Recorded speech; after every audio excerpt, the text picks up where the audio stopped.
Aluminium जो है ना, दुनिया में पाया जाने वाला सबसे ज़्यादा अबंडेंट मेटल जो है वो एल्युमिनियम है।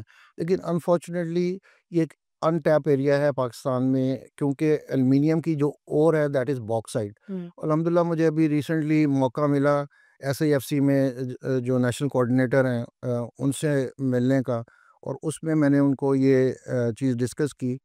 और अल्हम्दुलिल्लाह जिस तरह से एसएएफसी इसके ऊपर काम कर रही है, आपने देखा है कि रिमोट सेंसिंग के ज़रिए अगर बड़े तरीके से जियोलॉजिकल सर्वे हों और मेटलर्जी ग्रेड बॉक्साइट अगर पाकिस्तान में मिल जाए, तो उसकी बेशुमार दुनिया के अंदर डिमांड है। डिमांड है। राइट। खाली गिनी ने इस साल जो बॉक्साइट एक्सपोर्ट की है दुनिया को, वो $8.6 बिलियन की है। Oh! Only wow! Only bauxite.